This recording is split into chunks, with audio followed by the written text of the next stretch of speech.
Hey guys, my name is Tito. I make videos on personal finance on my other channel. On this channel, I talk about other things like today when I'll be reviewing the new Nollywood film currently showing on Netflix and Kava, Thin Line. Warning, this review will contain lots of spoilers. After robbing and extorting a number of her high-profile clients, Annabelle, a sex worker, winds up dead and the police are searching for her killer, and the prime suspect is a Pentecostal pastor she manipulated and got pregnant for. Thin Line is produced by Mercy Aigbe and is directed by A.K. Mason. Now, I actually saw this movie, Thin Line, back in December of 2024. In fact, it was the last movie I saw in 2024. I saw it either on the 30th or the 31st of December, but I never got around to reviewing it because December was a bit of a weird period and I didn't feel like reviewing 2024 movies once we entered 2025, which was pretty much a day or two after I saw this movie. I'm glad it's out on streaming now so that I can talk about it openly because I had several issues with this film. I was reminded of that when I watched it again recently on Netflix. That said, let's dive into this movie about seduction, betrayal, and blackmail, beginning with the performances. Uche Montana plays Annabelle, a sex worker who often robs her clients or blackmails them, as she does a number of times in this movie. And Uche Montana's performance was quite good. She was very believable. Fun fact, she was nominated for an AMVCA for Best Leading Actress in a Film this year. It was a very good performance, I cannot lie. The sensual scenes and, the scenes of normal dialogue and everything, very good, very believable in that role. But I don't know if I personally would have nominated her for an AMVCA. Anyway, all that is in the past now. Raymond Njoku, the character played by Uzor Arukwe, Pastor Raymond. So he's, as you guys know, because you've probably seen the movie, plays a pastor who is seduced and blackmailed by Uche Montana's character Annabelle. Uzor Arukwe wasn't very convincing as a pastor, in my opinion, which is surprising because he played a pastor in that show that was cancelled by Ndani TV in 2019, Oga Pastor. He was a bit more convincing in the 3 episodes or so that came out of that. Maybe it was intentional for him not to portray a Pentecostal pastor that much in this film so as not to rub the Christian community or the Pentecostal community the wrong way. It is possible. But he wasn't that convincing as a pastor. The acting, however, was quite good. Him being in conflict and finding himself between a rock and a hard place after he falls for or is seduced by Annabelle was quite believable. When he confesses to his wife, Damilola, that was also believable. Mercy Aigbe plays Damilola Njoku, Pastor Raymond's wife, and a very good performance, but also, again, not very convincing to me as a pastor's wife. For some reason, I don't know. She tried. The acting was good, but it really wasn't giving pastor's wife. You guys who are Christians, particularly if you go to Pentecostal churches, like the one depicted in this movie, let me know if you're convinced by Uzor Arukwe being a pastor and Mercy Aigbe being a pastor's wife. Let me know in the comments, right? But one issue I had with Mercy Aigbe's performance was that final act when she confesses to the police about terminating Annabelle. Something was missing there. I felt like that character should have been more conflicted or more in turmoil over the heinous crime that she committed, but she just narrated how she did everything like it was no big deal. Iyabo Ojo plays Wumi, and Ebun Oloyede plays her husband, Chief Adetola. Surprisingly, I liked the comic relief that they brought to the movie. Typically, I don't like unnecessary comic relief, but this felt relevant, seeing as Ebun Oloyede's character, Chief Adetola, was a victim, one of the victims of Annabelle. And, he's at odds with his wife because Annabelle steals Chief Adetola's wife's money. I don't even know if they mentioned how much it was. They probably did, but I've forgotten.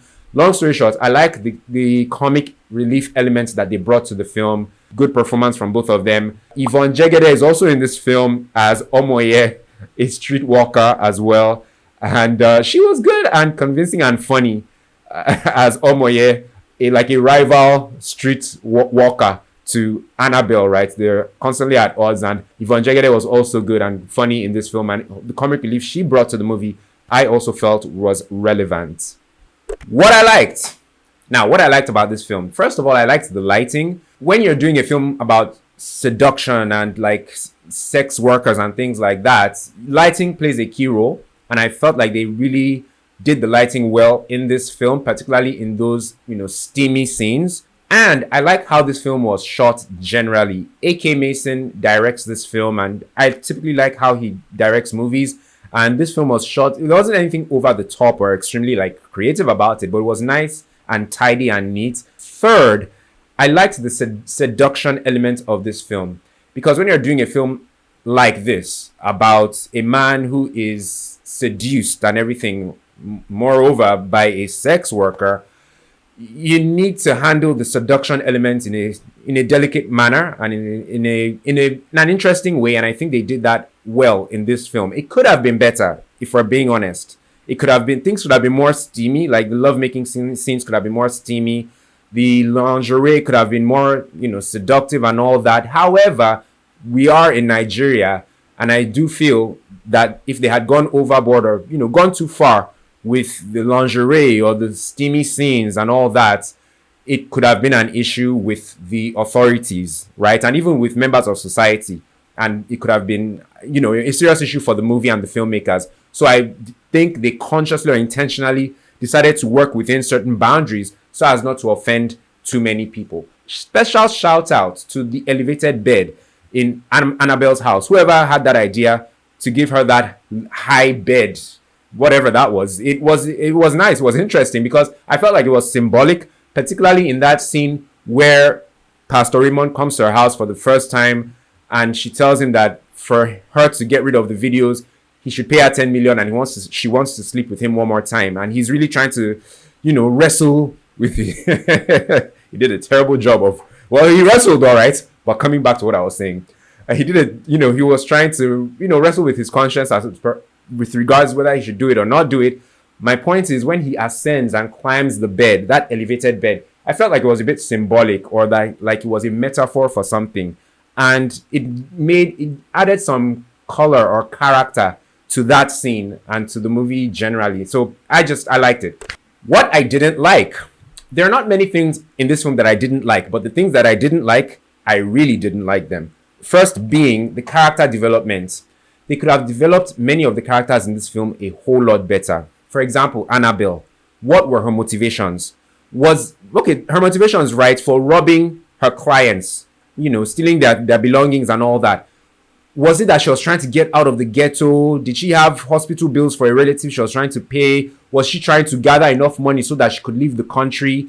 All the money that she was stealing, where was it going? How much was it? What was it going to be used for? They don't tell us. Also, Annabelle's background, where did she come from?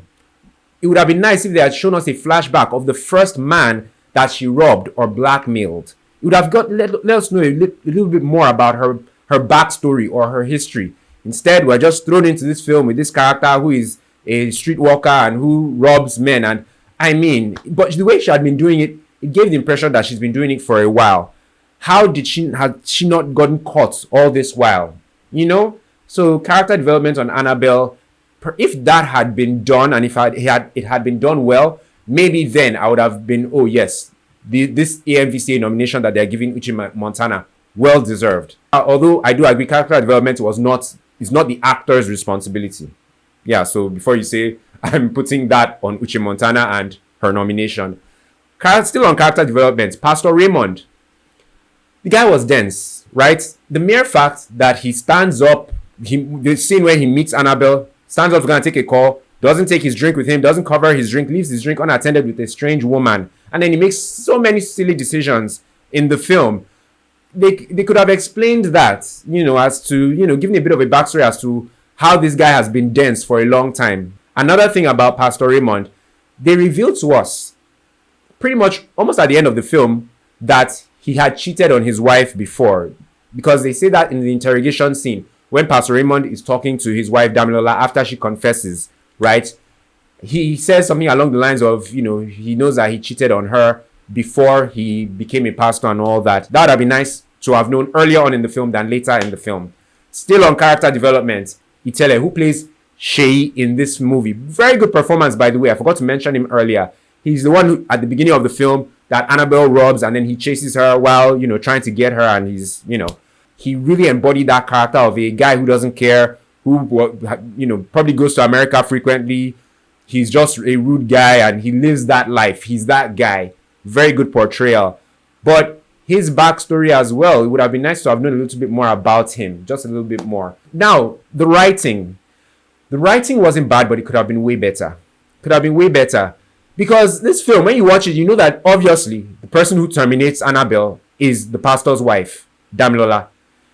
There are 3 people, or maybe even 4, who have a motive to try and off Annabelle. There are her fellow streetwalkers, played by Nkechi Blessing Sunday, particularly Yvonne Jegede's character, Omoye. There's also Chief Adetola, who Annabelle robbed. He had a motive to try and off her. There's Ibrahim Yekini's character, Shei. He had a motive to off her. Pastor Raymond himself had a motive. Pastor Raymond's wife also had a 5 people had motives to go after Annabelle, but they don't really develop anybody's motives well. For example, Chief Adetola, he sends boys to go and get his money back from Annabelle. We never even see the boys.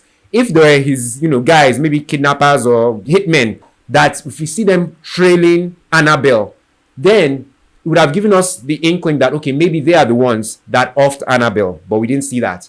If we had seen Itele's character, Ibrahim Yakini's character, trying to find Annabelle at all costs to get his money back or his jewelry back, then we would have thought, okay, maybe he was the one who offed Annabelle, but they don't show us that. So it just leaves Pastor Raymond, who we know is not the kind of guy to off anybody, and his wife, Damilola. So obviously we already knew once Annabelle is terminated that it was his wife, Damilola. So the writing in that, because of that, and 1 or 2 other things, I felt the writing, I'll just say, the writing was a bit lazy. It could have been so much better. In conclusion, this film wasn't too bad, if I'm being honest. If you're the kind of person who likes a movie about seduction and adultery and manipulation and blackmail, then you'll probably enjoy this film. Nigerians like films like that, and if you now add an element of like religion to it, you've really won them over. So I wouldn't be surprised if lots of people really enjoyed watching this film on the streaming platforms. I did enjoy seeing it more on streaming than I did in cinema, though, because when you're paying 8,000 naira to see a movie, you're expecting a lot, right? But this film doesn't really give you a lot. So with what it gave, it felt more appropriate for streaming, for me anyway. And please, Nollywood, this issue of when somebody is going to go and commit a crime, you dress them in like a black tracksuit or a black hoodie.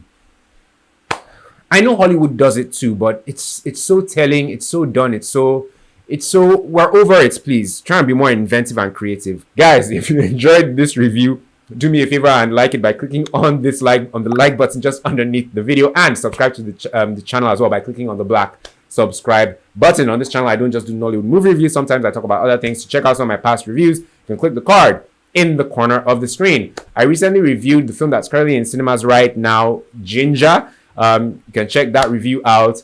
I recently talked about some of the new series that are out on Africa Magic Showcase. You can check that short out. It's a short video. There's lots of stuff for you guys to check out.